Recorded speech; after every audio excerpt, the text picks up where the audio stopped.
রিঙ্কুর প্রথম স্বামী কে? ছেলের মৃত্যুতে উঠল রহস্যের পর্দা।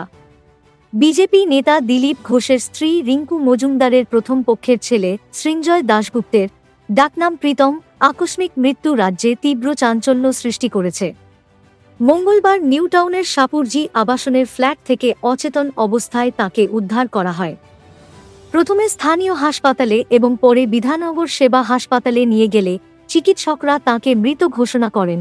এই ঘটনায় রিঙ্কুর প্রথম স্বামী রাজা দাশগুপ্তের নাম প্রকাশ্যে আসে, যিনি উত্তরপাড়ার নবনগরের বাসিন্দা। ছেলের মৃত্যুর খবর পেয়ে হাসপাতালে ছুটে আসেন তিনি এবং কান্নায় ভেঙে পড়েন। রিঙ্কু ও রাজার মধ্যে দাম্পত্য কলহের কারণে বিচ্ছেদ হয়েছিল এবং রিঙ্কু ছেলেকে নিয়ে স্বামীর বাড়ি ছেড়ে চলে আসেন। ময়নাতদন্তের প্রাথমিক রিপোর্টে সৃঞ্জয়ের মৃত্যুর কারণ হিসেবে অ্যাকিউট হেমারেজিক প্যানক্রিয়াটাইটিসের কথা উল্লেখ করা হয়েছে, যা অগ্ন্যাশে রক্তক্ষরণের কারণে ঘটে। পুলিশ জানিয়েছে, মৃত্যুতে কোনো ফাউল প্লে নেই এবং শরীরে বাইরে থেকে আঘাতের কোনো চিহ্ন পাওয়া যায়নি। সৃঞ্জয়ের রক্তচাপের সমস্যা এবং শারীরিক অসুস্থতার কারণে কিডনি ও অন্যান্য অঙ্গে প্রভাব পড়েছিল। রিঙ্কু একা হাতে ছেলেকে মানুষ করেছেন এবং দিলীপ ঘোষ জানিয়েছেন, ছেলে ছিল রিঙ্কুর জীবনের সবকিছু।